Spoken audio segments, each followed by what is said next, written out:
Everyone, Cliff Muncy here with America's Remedy. We are streaming live to you here from the Benton Convention Center in Winston-Salem. Let's check it out. This is the vendor hall for the North Carolinians for Home Education Conference, NCHE Thrive. So we'll walk right over here to the America's Remedy booth here on the right. Here on the right is the NCHE booth number 1. And America's Remedy is booth number 2, right next to the NCHE. Here's John Ainsworth. Hello, hello.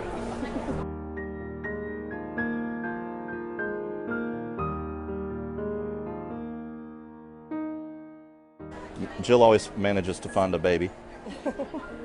I'll start from the left and we'll go to the right here. At the top here is A Nation Overthrown. This is 4.5 hours of seminar footage broken up into 2 discs.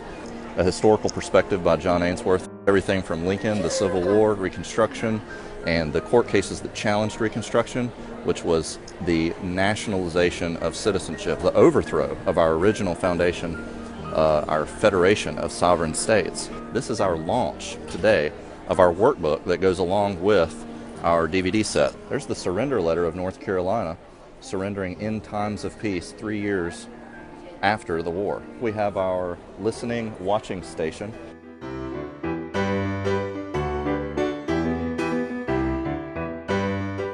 Talking to the America's Remedy website. Talking to the America's Remedy crowd here doing live. Hey guys, yeah, we're here. It's an exciting event, and we've got giving out our little flyers. Got a workshop. It's going to be the best workshop of the entire conference.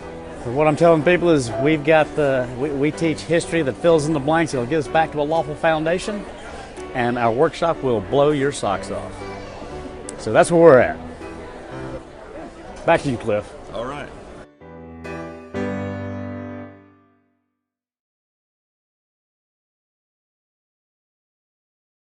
Appreciate everybody coming out today.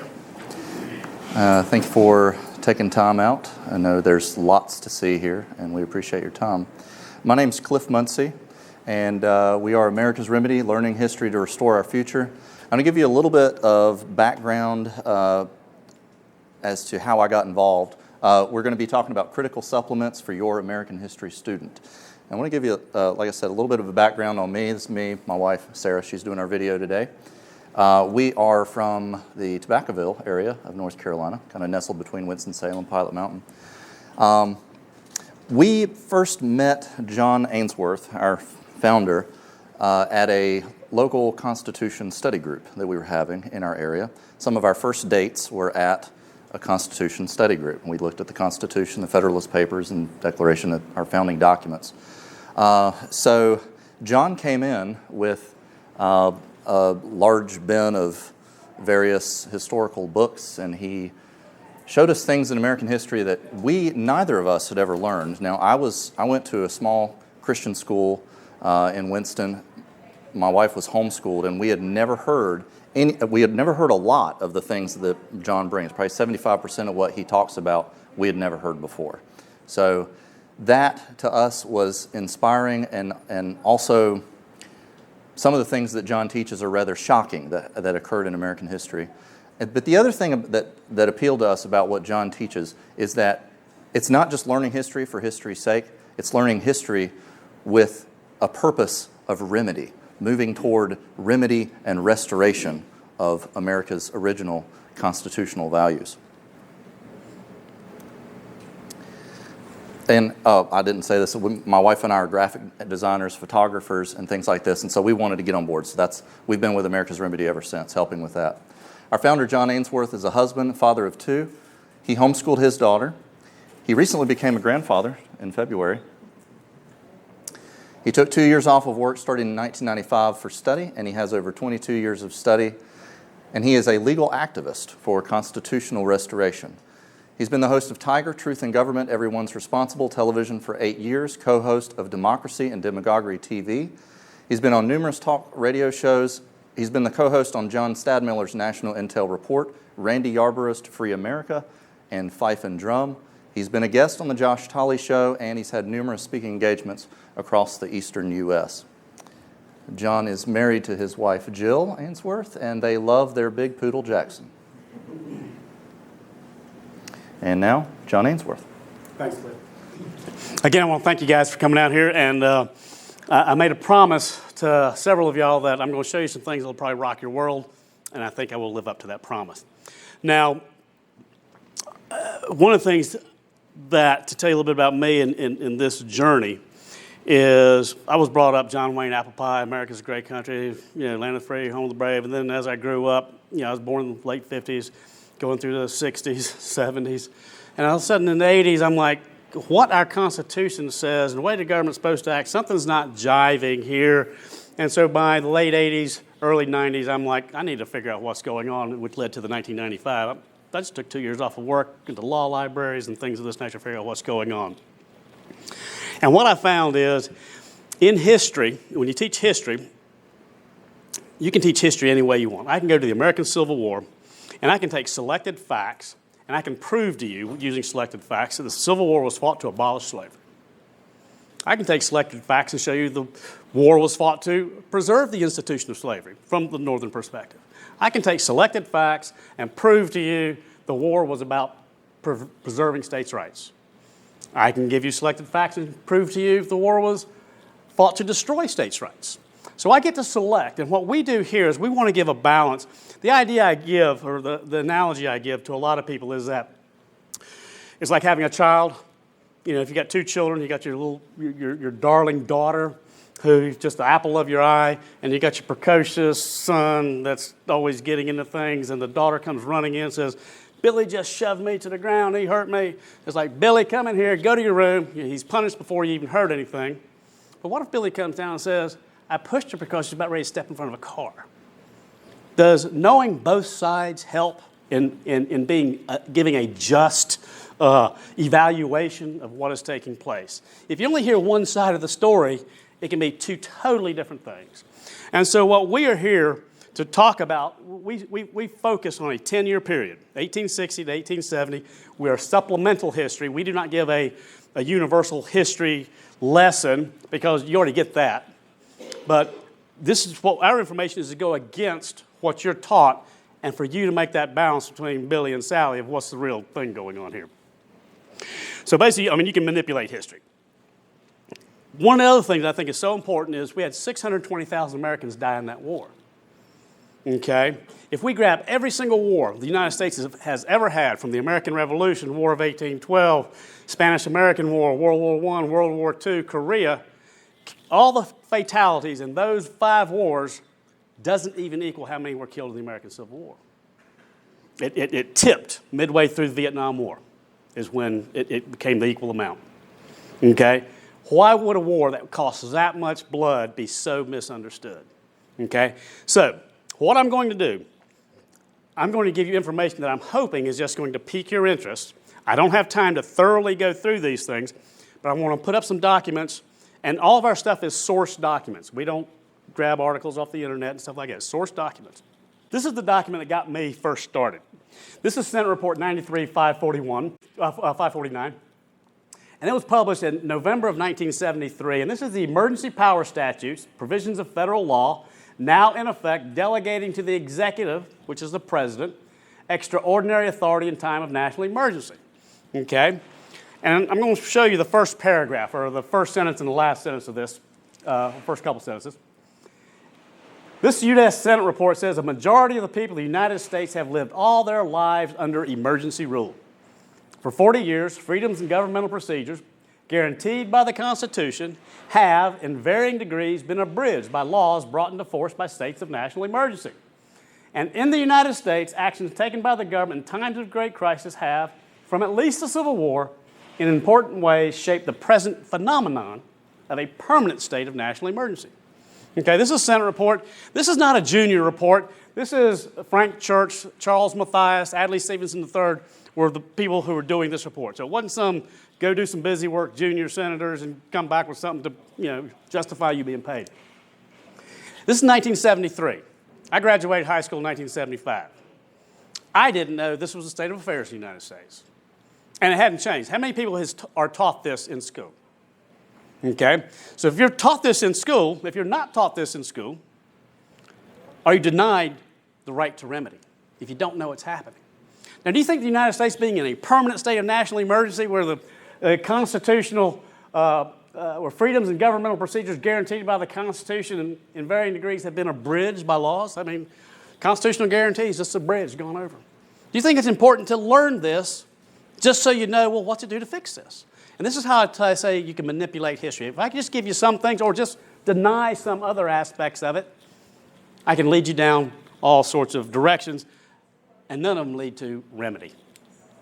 This is another one. This is the Williamsburg Resolve, which was the Republican Governors Conference of 1994. And what this one says is, here and in other colonial capitals, the nation's founders first debated the idea of independence and the fundamental principles of freedom. Then the challenge to the liberties of the people came from an arrogant, overbearing monarchy across the sea. Today, that challenge comes from our own federal government, a government that has defied and that now ignores virtually every constitutional limit fashioned by the framers to confine its reach and thus guard the freedoms of the people. Okay, the Constitution is the foundational law of the country. Here you have the Republican governors of 1994 say that the federal government is a government that has defied and now ignores virtually every constitutional limit. What do you call someone who defies and ignores the law? It's a lawbreaker. It's a criminal. But they're admitting that this is what they're doing. Well, why aren't they throwing him in jail? Well, maybe the Constitution was changed, and those limits aren't there anymore. Okay, so this is the stuff that we want to start looking at. Where I'm going to kind of do a spoiler alert. I'm going to go to the end of this. I'm going to go to the post-Civil War Reconstruction legislation and enactments. I'm going to go to the Reconstruction Act and the 14th Amendment. And I just want you to look at the influence the 14th Amendment has in our culture in America today. This is a Supreme Court case. This is 1898, U.S. versus Wong Kim Ark. This says all persons born or naturalized in the United States and subject to the jurisdiction thereof are citizens of the United States. It basically says this Wong Kim Ark, born of Chinese descent by virtue of the 14th Amendment, is a citizen of the United States. This is where we get birthright by citizenship. You know, we call it the anchor babies, people coming over. That was not the way this country was set up. This is put in place by the 14th Amendment. Abington School versus Shemp. A lot of people know it as Murray versus Collette. That's Madeline Murray O'Hare, 1963. School prayer struck down as unconstitutional for violating the 14th Amendment. Roe versus Wade, 1973, violated due process clause of the 14th Amendment. Ten Commandments on public grounds is declared unconstitutional for violating the 14th Amendment. Sodomy laws, Lawrence versus Texas. This is what made homosexuality legal throughout the country. It basically struck it down as violating the 14th Amendment. And you have several others. But once you get the idea, the 14th Amendment is, violating the 14th Amendment is the foundation, is the root of Roe v. Wade, taking prayer out of school, all these things that are going on. I want to dispel another real quick myth where a lot of people come out of an education system, read books, and they believe that the war was between the slave states and the free states for the purpose of abolishing slavery. Well, this is a page out of a 1929 school history book. And has this map. And you'll see here the dark black states here. These are the slaveholding states which seceded before April 15th, 1861, which is Fort Sumter. Then you have Arkansas, Tennessee, North Carolina, Virginia are the slaveholding states that seceded after April 15th, 1861. And then you have these hash-marked ones, Missouri, Kentucky, the western counties of Virginia, Delaware, and Maryland. And these are the slaveholding states which did not secede. So they're the slaveholding states that stayed in the North. How many people come out of a public education system or virtually any education system thinking that virtually 30% of the slave states fought for the North? I mean, because it kind of goes against a narrative that is being preached to us that the war was fought to abolish slavery. Okay, what we're going to go into is Abraham Lincoln's views on slavery. We're always taught he's a great emancipator. He was here to abolish slavery. Abraham Lincoln was elected president in 1860. He took over the office on March 4th, 1861. Well, on March 2nd, 1861, they proposed an amendment to the Constitution called the Corwin Amendment, and it says this. And this is an amendment that was going to make, they're proposing an amendment to the Constitution that's going to make slavery permanent and irrevocable. And it says, no amendment shall be made to the Constitution which will authorize or give to Congress the power to abolish or interfere within any state with the domestic institutions thereof, that's slavery, but it also clarifies it, including that of persons held to labor or service by the laws of said state. So this is the proposed amendment to the Constitution, put out March 2nd, 1861. Abraham Lincoln is inaugurated 2 days later. In his inaugural address, and this is Abraham Lincoln's handwriting, this is his handwritten address, what did he say about that amendment? And I'm going to superimpose typed words over his words. It says, I understand a proposed amendment to the Constitution has passed Congress to the effect that the federal government shall never interfere with the domestic institutions of the states, including that of persons held to service. To avoid misconstruction of what I have said, I depart from my purpose not to speak of particular amendments, so far as to say that holding such a provision now to be implied constitutional law, I have no objection to its being made express and irrevocable. Okay? So this is Abraham Lincoln, the great emancipator, hates slavery so much. And these are his words at his inaugural address. Fort Sumter is fired upon 6 weeks later. Okay? And we're not even going to get into Fort Sumter.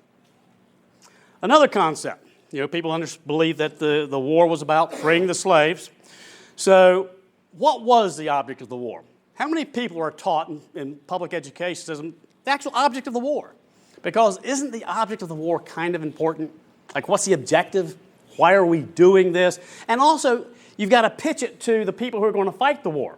You got to have a just cause people are willing to fight. Okay, because they got to get Ohio Farm Boy, New York Farm Boy, Indiana to come volunteer and fight this rebellion. So, this is July 25th, 1861. Fort Sumter's April. Lincoln has called his reasoning for the war. We're not going to go into that. But if you look at this document, let me go back. This is out of the Congressional Globe, which is now the Congressional Record. This is the official proceedings of Congress. And right down there, there's object of the war right there, which is what I'm going to blow up and show you. Object of the war proposed by Senator Johnson, who later became President Johnson of Tennessee. And here's the resolution that is passed to be the object of the war. And here's what it says. That in this national emergency, Congress banishing all feeling of passion or mere resentment will recollect only its duty to the whole country. That this war is not prosecuted upon our part in any spirit of oppression, nor for any purpose of conquest or subjugation, nor for the purpose of overthrowing or interfering with the rights or established institutions of those states, but to defend and maintain the supremacy of the Constitution and all laws made pursuant thereof, and to preserve the Union with all the dignity, equality, and rights of the several states unimpaired, that as soon as these objects are accomplished, the war ought to cease. Let's break that down. Basically, they said the object of the war was not for, and it was to, okay? It was not for any purpose of oppression, conquest, subjugation. It was not for any purpose of overthrowing or interfering with the rights of the states. It was not for the purpose of overthrowing or interfering with the established institutions of the states, slavery. Okay? The official object of the war from Washington, from the northern perspective, was to preserve the institution of slavery. It was not to interfere with it or overthrow it. Okay, why? 30% of the slave states fought for the North. It doesn't make sense. They weren't fighting to get rid of their slaves. What we teach is the political, how to look at the American Civil War from a political perspective. What are the political power plays that are happening here? How are the people manipulated? Rather than from what they try to teach as it was a moral war against slavery. Okay? All those arguments are going to fall apart. Was slavery an issue at the time? Absolutely. I'm not going to take that away. Okay? You can't deny that. But the object of war was to defend and maintain the supremacy of the Constitution and all laws made pursuant thereof. Abraham Lincoln's premise was that secession was a nullity and was a crime. We believe, I can actually prove it. I can't do it today, but you get our DVDs that we have out there, I will show you that there was no crime. And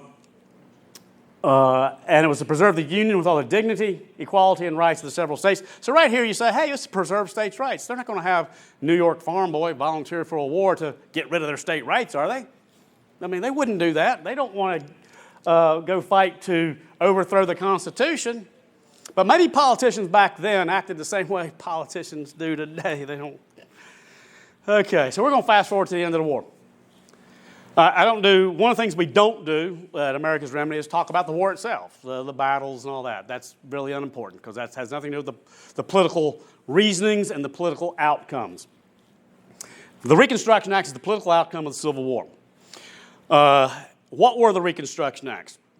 Abraham Lincoln waged a war saying the Southern states' ordinances of secession were null and void. They were nullities. They were still states in the Union, but they were in rebellion to lawful authority. It was a police action. That view was held in 1865. The Southern states, North Carolina, South Carolina, Virginia, participated in amending the United States Constitution, the 13th Amendment, abolishing slavery. North Carolina voted for it December of 1865. So they were considered back in the Union well after the war is over in April and May, and they're considered back in the Union to the degree that Congress recognizes them and that they have an ability to participate in the amending of the Constitution. So North Carolina, they were all back in the Union.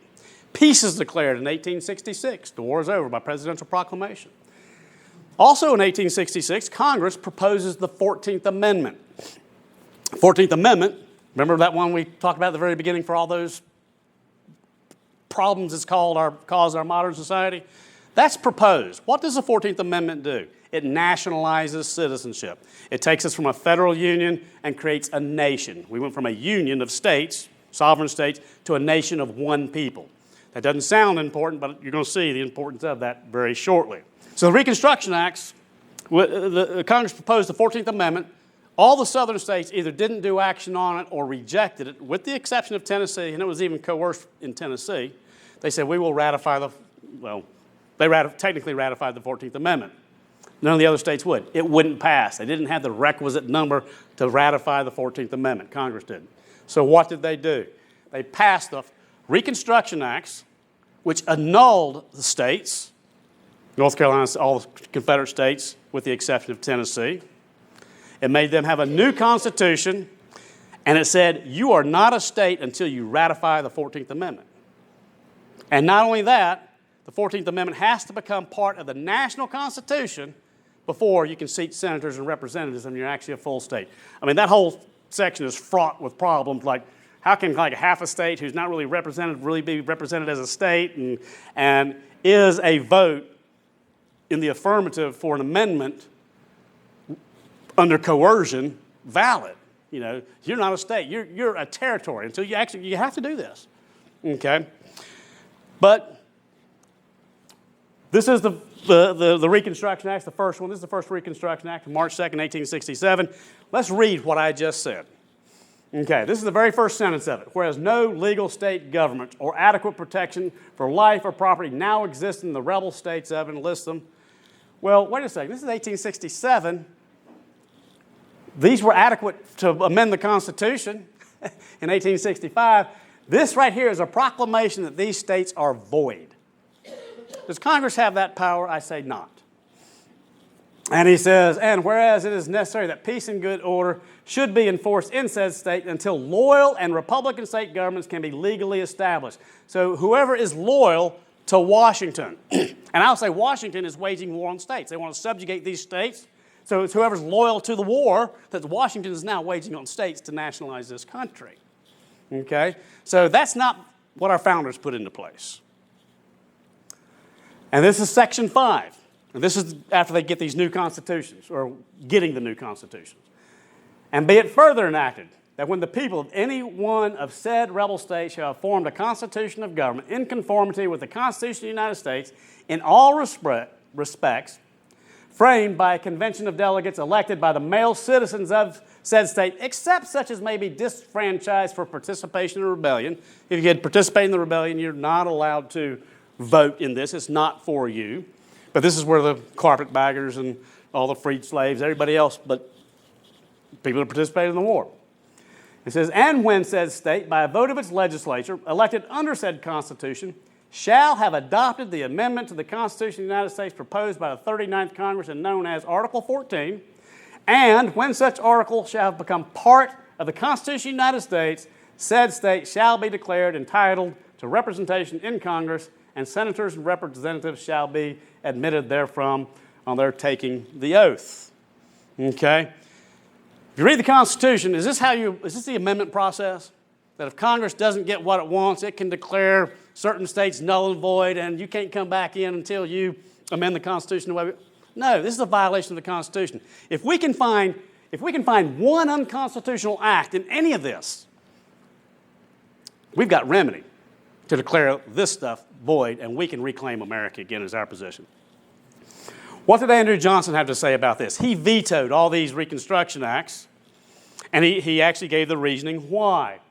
And this is his veto act, I think it's the March the 23rd one. He says, another ground on which these Reconstruction Acts are attempted to be sustained is this, that these 10 states are conquered territory. Object of the war, what was the object of the war for? Not for any purpose of conquest or subjugation. Well, why in 1867, 2 years after the war is over, they changed the object of the war? They say it was for conquest, it was for subjugation, and it was to overthrow state rights. Okay, and that's where I can show both things. I can show them saying what it's about, but then you got to show what it was they actually did with their victory. And you'll see two different things. That's why you can take selected facts and prove anything you want. He says, these 10 states are not conquered territory. He says, a title of conquest stands on clear ground. It's a new title acquired by war. Okay? Andrew Johnson, President of the United States, Commander-in-Chief of the Armed Forces. Did he have authority to use the United States military to conquer states? No. Why? Because they passed a resolution saying this war is not for any purpose of conquest. He couldn't use the military to conquer them. Okay? But that's the principle they're using. So who conquers the states? The legislation conquered the states. The Reconstruction Act conquered the state. The forced passage of the 14th Amendment conquered the states. Congress conquered the states. He goes on. There's not a foot of the land in any one of these 10 states which the United States holds by conquest. We have not conquered these places. We have simply repossessed them. From first to last, during the rebellion and since, the title of each of these states to the lands and public buildings owned by them has never been disturbed.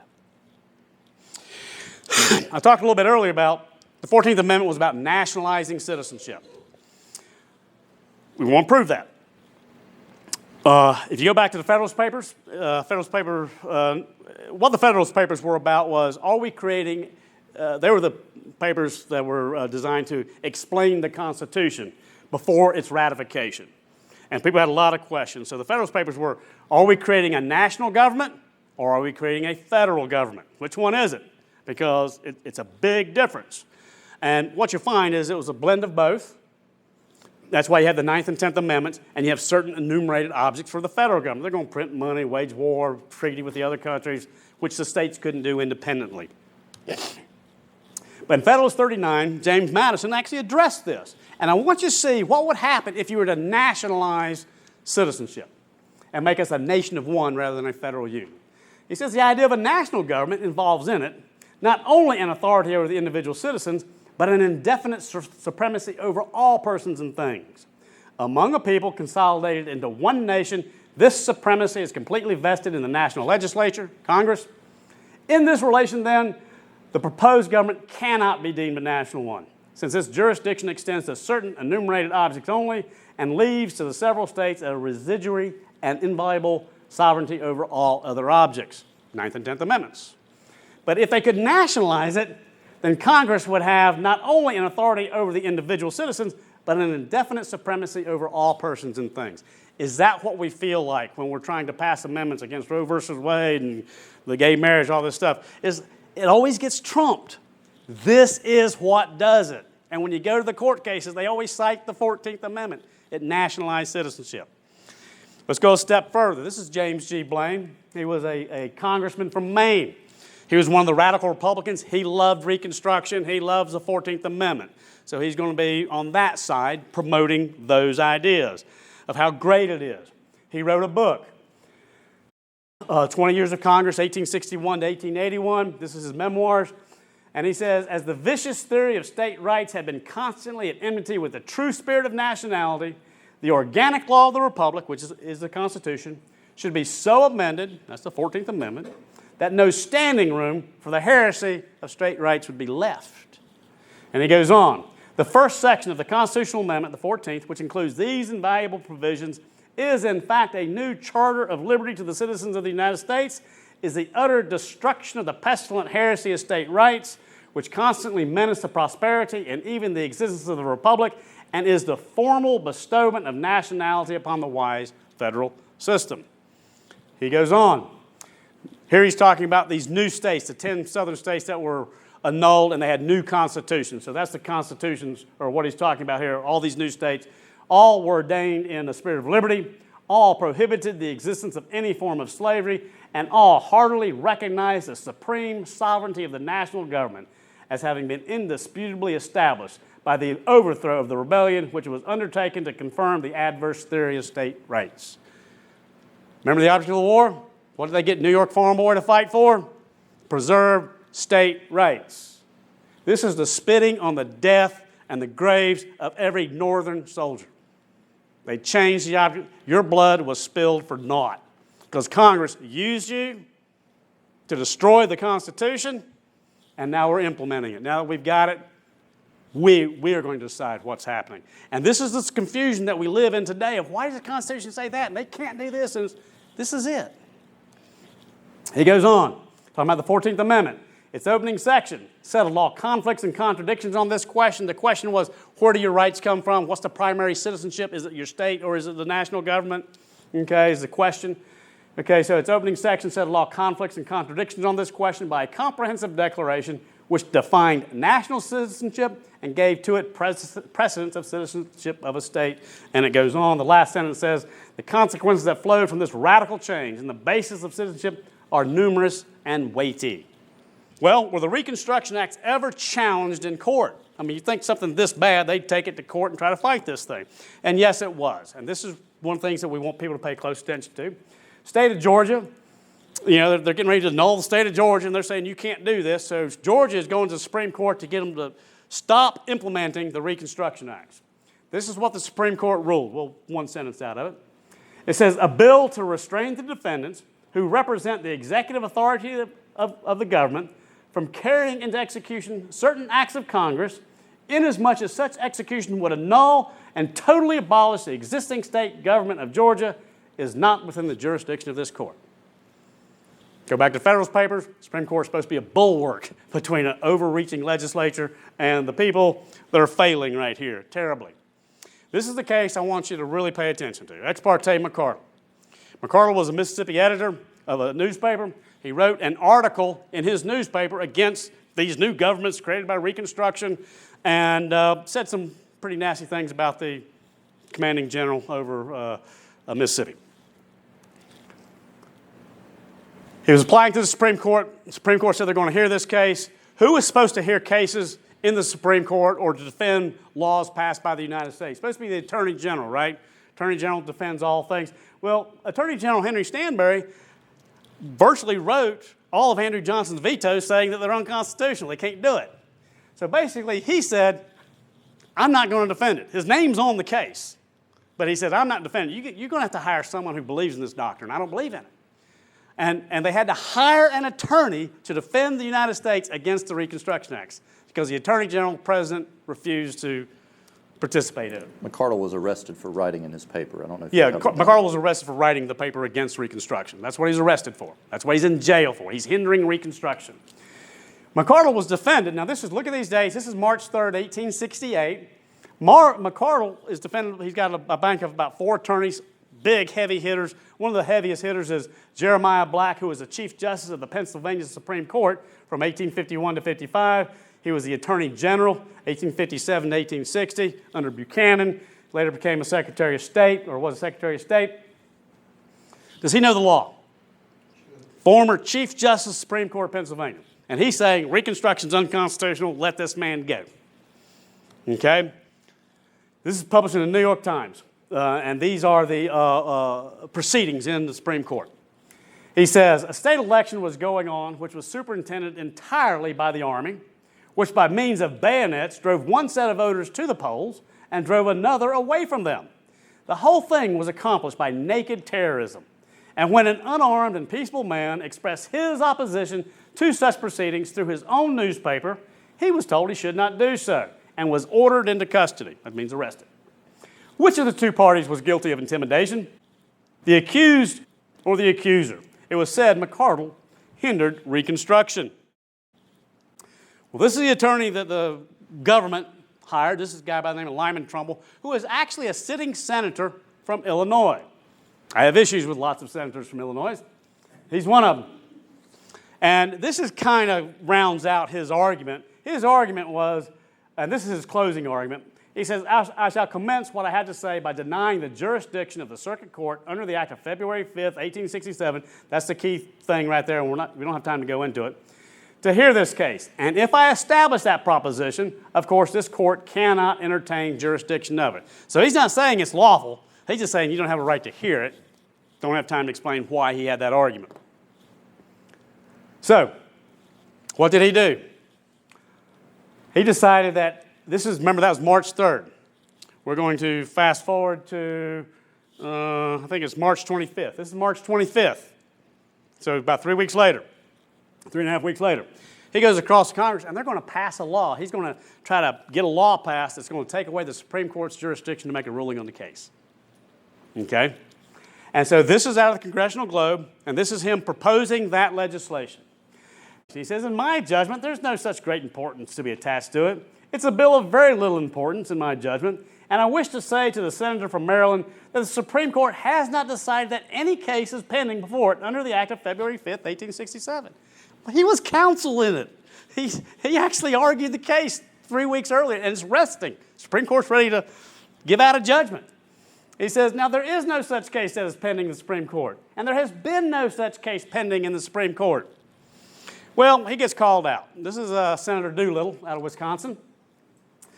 And he says, sir, I apprehend that the honorable senator from Illinois is altogether mistaken in the view which he now presents, that this is a very important measure, that there is a very important case pending in the Supreme Court under the Act, which it is now proposed to repeal. The honorable senator himself, as counsel in that court, if I'm correctly informed. I mean, he's calling him out.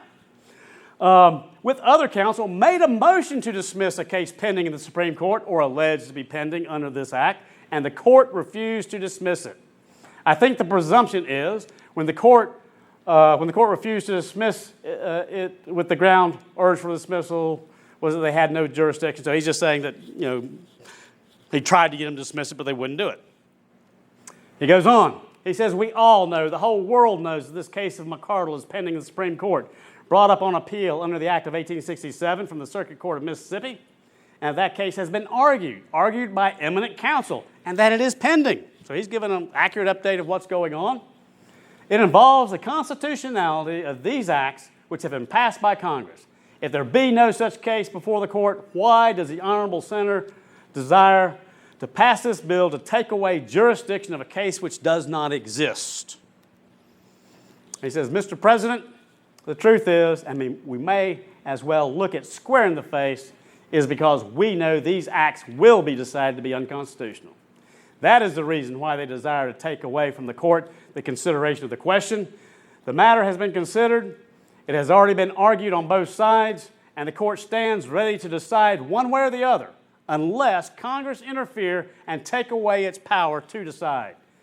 Why this haste to take away the power is because you know that the court will decide your acts to be unconstitutional. Well, let's see if you go to a modern court, I'm going to show you a page out of a book called Landmark Cases of the Supreme Court. It's a modern book you can get, and it gives at the very end of talking about the McArdle case, it says this. While the case was under advisement, Congress passed an act taking away the jurisdiction of the Supreme Court as defined by the Act of February 1867 in cases of habeas corpus, and the appeal was therefore dismissed for want of jurisdiction. McArdle was thereupon discharged, and no further attempt has been made to test the constitutionality of the Reconstruction Acts. That's what we're about. Let's get America back on its foundation. These acts, which are unconstitutional, an unconstitutional act is not a law. There's no legal binding to obey an unconstitutional act. But if you don't know it, if you're parents and Sally just come in and said, Billy pushed me, and you don't want to hear the other side, you got the other side. We got remedy to get this country back. We just need people to understand. And again, I could only give you tidbits, okay? I couldn't go through anything really thorough. That's what we got the video for. That's what we're trying to get into homeschool and to get these things out there. And we're looking for people who want to spread the word. And Cliff, take it away. Thank you, John. Well, thank you, guys.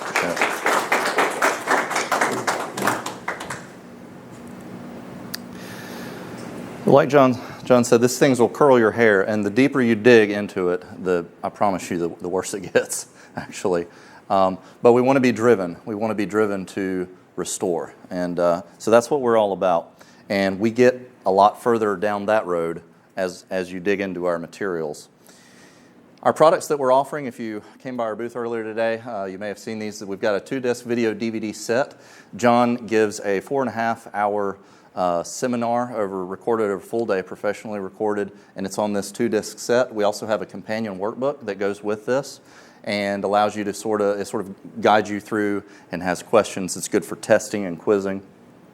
I want to go through a little bit of the DVD just to give you an idea of a few things. It was filmed with a live audience in Maggie Valley, North Carolina, and includes a lot of the original documents, just like John brought up today, and more, many more, such as the Emergency Powers Statute, the 93-549 Senate report. A majority of the people of the United States have lived all their lives under emergency rule. That one's in there. The object of the war, July 1861, is in there. The one that John just talked about the war not being for purposes of overthrowing or interfering with the established institutions of the states, slavery. Also, this one, which he didn't get to, and this is rather interesting. How many people have ever heard that there are 2 states called North Carolina that have entered the American Union? There was the original state, which was for the freemen or free people, the citizens of the body of North Carolina, and this new one, which entered with Reconstruction, which is created for national citizens residing within our territory. This was a major change, and this is the surrender letter written by our pre-Reconstruction governor, Governor Jonathan Worth, who was kicked out of office when the military was redeployed following the Civil War. So he goes over this in the video, and this is a really good one to look at as well. To kind of show you the interface of the DVD, just want to show you the interface of the DVDs. You can go, one of the nice things about this, 4.5 hours sounds kind of daunting.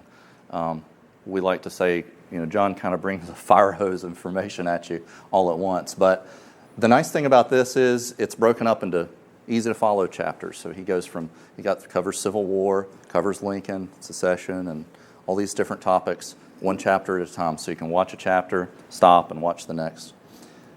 And I'll just take you through a few chapters. I've just got disc 1 on here, so I'll just show you a few examples. Chapter 1, broken or overthrown. Is it broken, or have we been overthrown?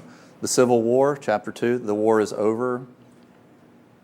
The Reconstruction Acts, the 14th Amendment, and then the fight against Reconstruction, and then, of course, the next disc goes into the court cases, and also some things that we have done as well. And John has personal battles, which he will tell you about as well, and that it gets into. Let's look at a little bit of a demo from the disc.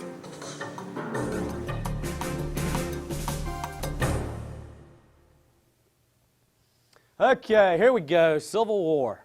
How many people here know what the object of the Civil War was? Anybody who's heard me, I know, knows it. But isn't the object of a war pretty important? So what's the objective? What are we going to do here? What are we trying to achieve? What's our goal here? Well, they actually had one. And this is Andrew Johnson of Tennessee. He was a senator from Tennessee at the time. And who is this guy?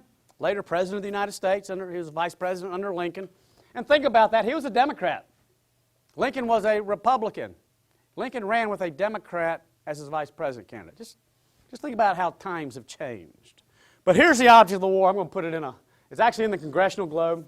It's passed in the Senate July 25th, 1861. That this war is not prosecuted upon our part in any spirit of oppression, nor for any purpose of conquest or subjugation. Remember those 2 words. It's not for any purpose of conquest or subjugation, nor for the purpose of overthrowing or interfering with the rights or established institutions of the states, but to defend and maintain the supremacy of the Constitution and all laws made pursuant thereof, and to preserve the Union with all the dignity, equality, and rights of the several states unimpaired, that as soon as these objects are accomplished, the war ought to cease.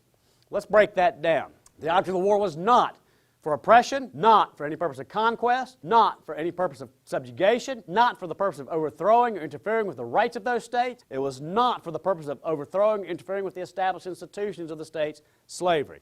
How many people are taught here that the object of the Civil War, the official object of the Civil War passed in Congress, was not to interfere with the institution of slavery?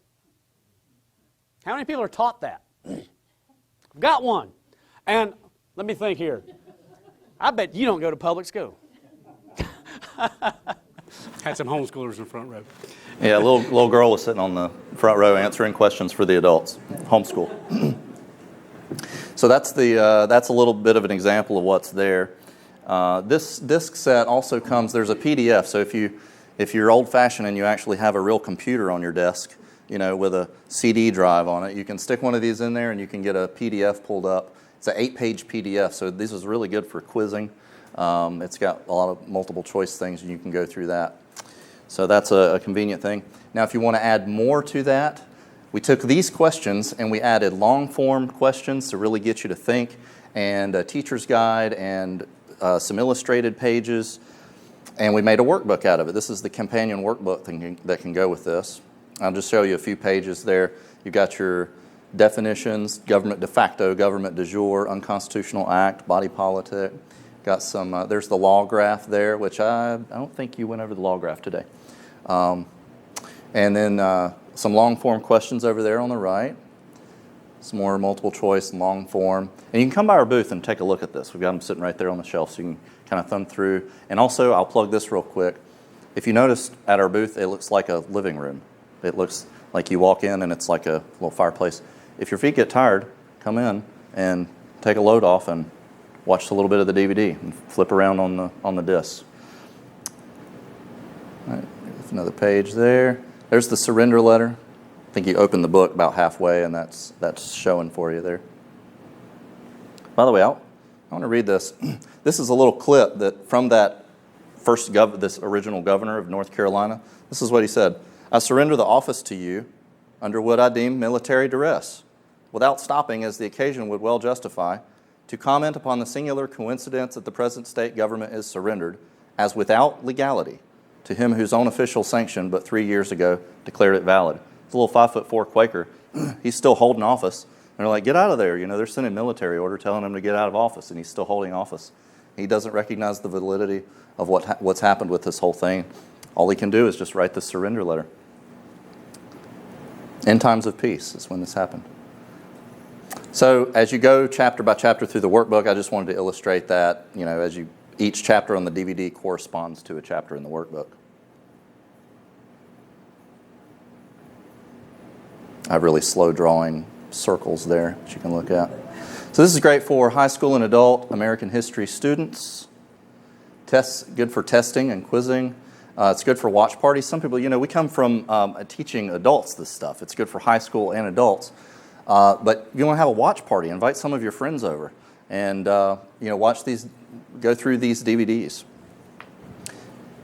Good for challenging what you thought you knew about the Civil War and Reconstruction, and good for educating the next generation. So that's the set. We are offering at this event the 2-disc video DVD set for $20.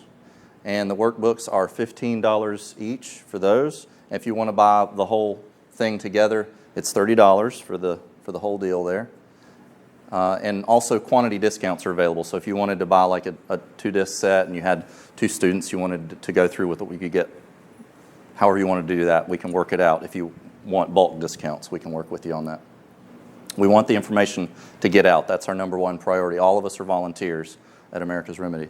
This is our booth. Come by, have a seat in one of our comfy little chairs, and sit down and watch. We've got headphones you can put on and listen to those. And we'll go ahead and go to questions. Anybody learn anything new? Did it rock your socks? That's what I promised. And again, just to say something here, the surrender letter, most people don't know, that's a great story right there, and Cliff kind of touched on it, was Jonathan Worth, which was the governor. The new state of North Carolina, the reconstructed state of North Carolina, entered the American Union on June 25th, 1868. Again, vetoed by Andrew Johnson, But a new state supplanted the original state of North Carolina, June 25th, 1868. That surrender letter was written July 1st. He refused to leave the office. So General Canby, who was in charge of the military district, issued military order number 120 to remove the governor of North Carolina from office. Is that how we change governments in the United States of America? Through military order? Think about this, people. This period of time, if they were to teach it accurately, we'd be in a totally different place. But whose responsibility is it to learn the truth if you're being lied to? We're told, do not be deceived. Quit having your ears tickled.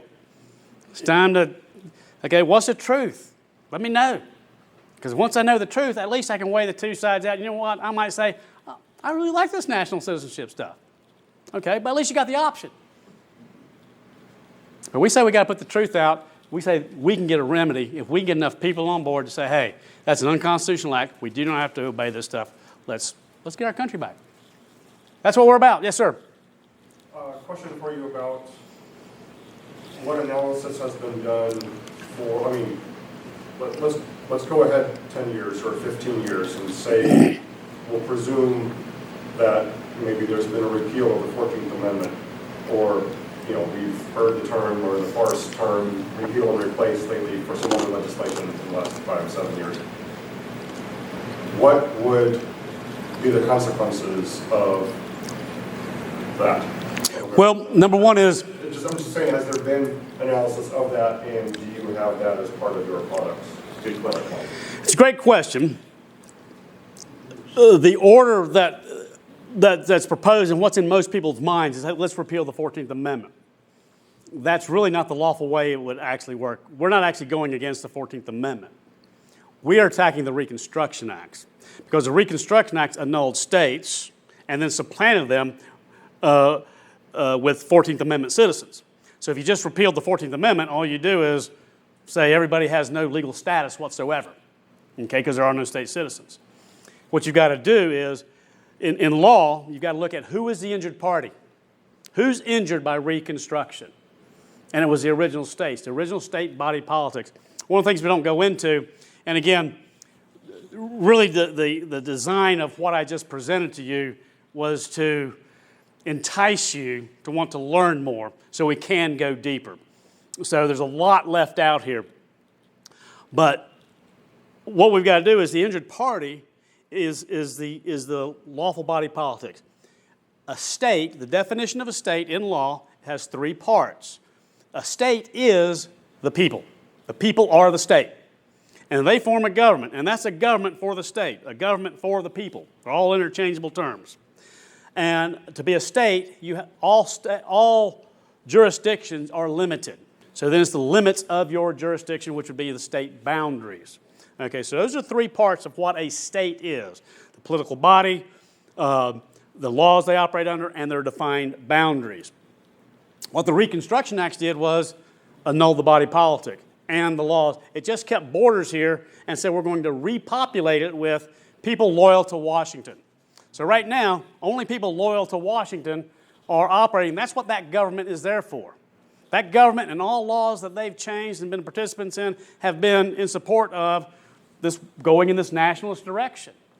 We feel that the Constitution of North Carolina was never changed by the consent of the free people of North Carolina. And we have a right to reclaim it. And that's what we did. And back in 1997, we did a Declaration of Reestablishment. I have a sworn oath of allegiance to the original North Carolina Constitution because I don't see where it was ever changed by the consent of the people and that I have a right to do that. Okay? So, and we gave notice to Jim Hunt and Bill Clinton. Hey, we're reestablishing. And I can go into much more radical things. I don't know how much time we have left here. But the issue is we're doing what McCardle was doing. We're making this legal claim. This is unconstitutional. This legal challenge of this has never been finished with. And we're not actually trying to get a legal win. Because I don't trust those people. They'll give justice in those courts. But if we get the people to understand what they did and we'll rise up, we'll say, we got a legal claim to our states again. This madness you're doing with prayer in school and abortion and these rights are just slam out of hand. And when you're sending, boys in the girls' bathrooms, and it's crazy. And here's what I've looked at. I've looked at the church, and they draw lines, and they'll say, hey, we got to draw a line in the hand. You know, you're not going to take prayer out of school. This is our line. Oh, well, Murray versus Collette, they take it. Okay. Oh, you're not going to make abortion legal. They stand up, they erase the line. Oh, you're not going to take away the Ten Commandments. And we're doing this and doing this, and we're always backing up. And when the people will finally decide, this is my line in the sand, we're going to stand up for what is right, moral, and just, but now we have a just cause. We didn't know what the just cause was because they don't teach it to us. So rather than repeal, it's more about nullifying. Right. Yeah. And so it's not about repealing the 14th Amendment and then this body, this state, with all these perverted concepts. I mean, it's just, this world's crazy. This world's crazy. They simply nullify our law. They nullify. We got to unnullify. What is war? What is the object of any war against your enemy? I want to subjugate them. I want to nullify their laws. I want to put them under my control. The Reconstruction Acts were an act of war against the states of the United States. Because if they can nullify one state, that's a precedent to nullify them all, which they did by the passage of the 14th Amendment. Because by passing the 14th Amendment, in theory, but not in law because it's unconstitutional, they in effect made every citizen of every state a national citizen. And they didn't even realize it. They thought they were just punishing the South. This is them manipulating two sections of the country to get the laws they want, operating off of passion and resentment, which they said the war was not for any purpose of those either. But that's why, again, what we're here to do at the North Carolina Home Educators Convention here is this is our first year here, is to put this out. This is what we have to offer to supplement the history you got. And we're looking for, we want to present history in a way you can use it. We're always told, what happens if you don't learn from history? You repeat it. What happens if you don't know history? You just got to follow along. And we're about, hey, let's know our history. Let's fix America. We can do it. The long-term effects, who knows? I mean, what were the long-term effects when, Japan was bombed at Nagasaki? They don't know, but it'll all work out. Countries changing, France from the Nazis to the Vichy to back to free, all those. I mean, countries have done these changes, whatever it takes. It's a matter of whether we think going the present direction we're going in is good. I say we're going towards our destruction. If I were to graph the direction America's going in morally, I'm saying downhill. If I were to graph the direction America's going in financially, we're going downhill. If I'm going to graph the direction America's going in freedom-wise and the liberties of the American people, we're going downhill. And we have the illusion of hope that the Republican Party is going to do something. They're not. And we're not looking, all the Republican Party does is we'll change the trajectory of our destruction. Because in order to reverse this, you don't want someone who just slows it down. You don't want someone to stop it, the direction we're going in financially, morally. You want someone who will reverse it. And they're not going to reverse it. They're just going to stay on this train. The only people that have the authority to reverse it are the people. That's us. If we know it and if we're willing to stand up for it, if we're willing to spread the word, if we're willing to support this, we can get this country back. Firmly believe it. I have faith in God, not man.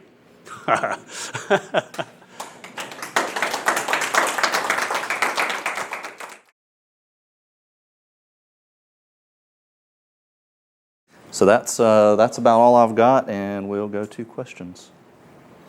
The surrender letter. Surrender letter. What was the question again? What was the purpose of it? Was that to reinstate the right to vote? That was when North Carolina, remember, Tennessee was the only one who ratified or who participated and adopted the 14th Amendment willfully, right? So all of the other former Confederate states did not. They rejected the 14th Amendment. And Congress said through the Reconstruction Acts, well, since you did not, since you refused to amend the Constitution, the 14th Amendment become part of it and all this, you're no longer a state. North Carolina is not a state. Now, that's a couple things, and we didn't really get into this. But what is a state? A state's three things. That's the land on which the territory is formed. You've also got the citizens of the state, the people of the state, because that's what a state is. We think of state today as what? It's like, it's our area, it's just boundaries, that's the only thing it is. But that's not what the state was. The state is the territory, but it's the people of that state. So those particular people of North Carolina, they had their own sets of rights that they recognize and protect. The state determines what goes on within the borders. California, they have the same thing. Texas, all Virginia, everything. All the different states are different, and so they come together within a union, and they give certain enumerated powers to the federal government, very limited powers, right? So the state is the people, and it's also their government, and the people determine what goes on with their government, right? So with Reconstruction, they said, y'all aren't going to accept the 14th Amendment? Okay, you're annulled, okay? And the people that could participate, if you wanted to vote, if you wanted to participate, you couldn't have participated in the war. And so that was a bill of attainder, which is unconstitutional, patently unconstitutional. It's declaring an entire group of people guilty without due process. If you participated in the war, you're guilty of a crime. That was after the war. That was after the war. After the war, they say if you participated, you can't vote, and that's why in a lot of the court cases they said this was done by a bayonet. I mean, it moved certain groups of people away from the polls and certain people toward them. And so this was the formation. What this is a new state coming to the Union. And a lot of people don't know that 2 states called North Carolina have entered the American Union. You had the previous state that was there for the freemen, the free people of North Carolina, and this new state that was created by Congress under coercive measures, created by and for the national United States citizen. So they basically said, you no longer get to say who you are, now we're going to say who you are. Right. Yeah. Congress changed, again, to what Cliff was saying, a state is composed of 3 parts. The people are the state. Okay, that's the state.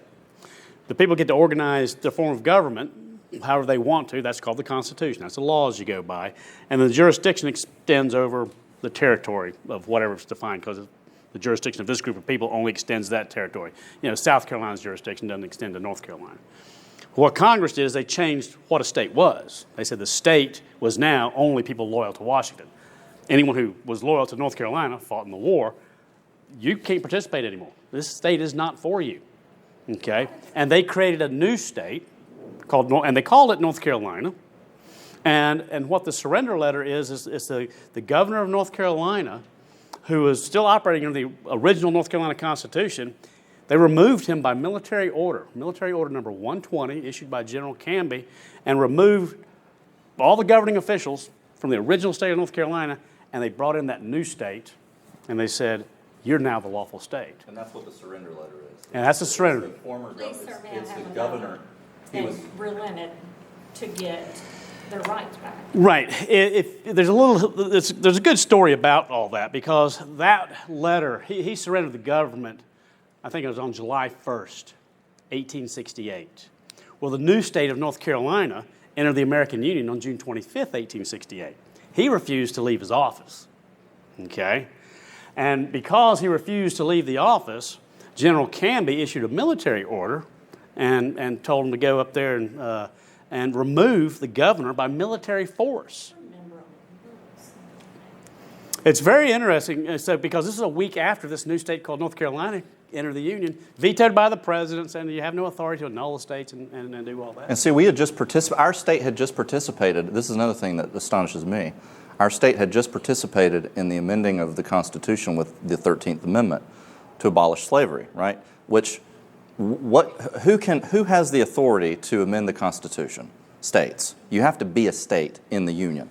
So from the federal or congressional perspective, they saw North Carolina as in the Union. We're in the Union. It's after the war, war's over, peace is declared, we're in the Union, right? Well, before that, during that time, North Carolina had participated in amending the Constitution. Well, they presented the 14th Amendment to us, we rejected it, but now we're not a state anymore. Isn't that interesting? And we say that we have a right to have our states back, that all this is unconstitutional. Nationalized citizenship. Why did they want nationalized? Because if they could nationalize citizenship, then Congress would have power over all people and all things. It was a power grab. It was a But total... how did it benefit the people making those decisions? What was it that made them say, that's a really good idea. mean, what, Power always, governments always want to get more power. I mean, that's kind of that's why the more laws they pass, the more power they got, the more control they have, the more agencies they have. You know, that's how governments have operated throughout for millennia. I mean, in China and Europe and, you know, Asia, I mean, it's go conquer your neighbors, get bigger and bigger, world conquest. And philosophically, you've got two opposing views. One is a decentralist, which is like, you know, we want to control things on a local level. And then one is a centralizer. Lincoln was he was a centralizer. Lincoln, the 39th Congress, Thaddeus Stevens, the whole lot of them, they were centralized. They had a centralist mindset.